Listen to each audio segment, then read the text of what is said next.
A gente sempre pensa na Sexta-feira Santa como o dia da dor, né? E o domingo de Páscoa, claro, é o dia do triunfo. Mas e o sábado? Ele fica ali no meio, muitas vezes esquecido, como se fosse um dia em que a história simplesmente parou para respirar. Então, vamos mergulhar juntos nesse denso e fascinante mistério do Sábado Santo. E é fácil pensar que é um dia vazio, um intervalo. Mas não é bem assim, sabe? Na verdade, ele é um hiato carregado de significado. As fontes descrevem esse dia como um momento de profunda transição metafísica, um silêncio que, na verdade, estava preparando a maior reviravolta da história. Essa é a grande pergunta, não é? Enquanto o mundo que a gente vê estava paralisado, uma ação invisível, mas totalmente decisiva, estava acontecendo. Para a gente entender isso, a gente precisa olhar para dois cenários: o que se via em Jerusalém e o que a teologia nos diz que acontecia nas profundezas. Primeiro, vamos fazer uma viagem no tempo. Imagina a cena lá em Jerusalém, no primeiro século. Se a gente olhar só pelo ponto de vista histórico, humano, a situação era uma só: derrota completa e absoluta. Olha o cenário. Aquele era um grande sábado, o Shabat da semana de Páscoa. Isso significa que a cidade inteira estava parada por lei. Os discípulos, totalmente apavorados, escondidos. E o ponto mais importante, o túmulo não estava só fechado. Ele estava oficialmente selado e vigiado por guardas romanos. Para todos os efeitos, o movimento de Jesus tinha sido esmagado. Fim de jogo.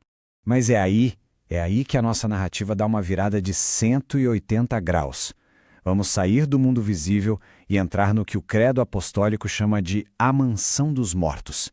É aqui que o sábado se torna um dia de uau, uma intensa atividade teológica. Agora, tem um ponto aqui que é fundamental entender. Quando a teologia fala que Jesus desceu ao inferno, não está falando daquele lugar de condenação eterna que a gente geralmente imagina. Não.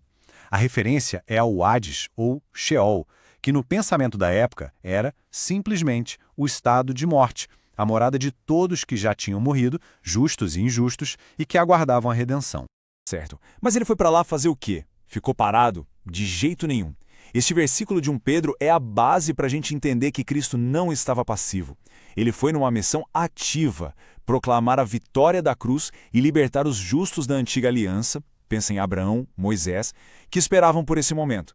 É como se ele tivesse invadido o domínio da morte para destruí-la por dentro. E isso cria uma simetria teológica que é, olha, belíssima.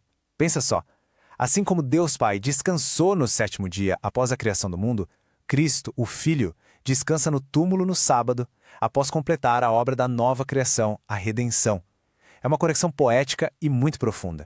É claro que um mistério tão profundo assim gerou diferentes tentativas de compreensão ao longo do tempo. E não são visões que brigam entre si, mas sim lentes teológicas diferentes para a gente tentar enxergar o que aconteceu nesse dia. Basicamente, a gente tem três grandes visões. A triunfalista, que é a mais tradicional, vê uma descida literal para resgatar os patriarcas. A visão metafórica, defendida por reformadores como Calvino, entende a descida como uma figura de linguagem para o sofrimento espiritual extremo de Cristo na cruz. E, por fim, a visão do estado de morte, que foca no fato de que descer ao Hades significa, simplesmente, que ele morreu de verdade, entrando na condição humana mais fundamental de todas.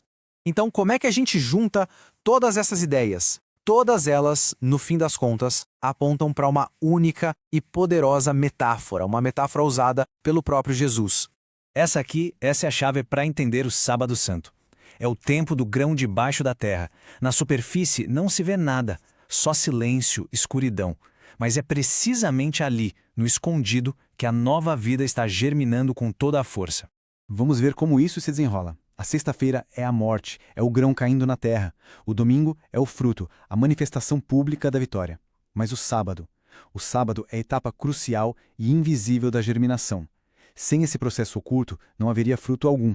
Então, o ponto fundamental é este. Não importa a lente teológica que a gente use, triunfalista, metafórica ou a do estado de morte, a verdade que une tudo é que Jesus atravessou a experiência da morte por completo.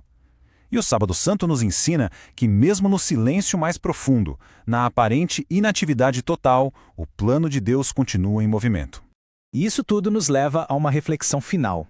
Por mais que os debates teológicos sejam fascinantes, talvez o mistério do sábado nos convide a mudar um pouco o foco.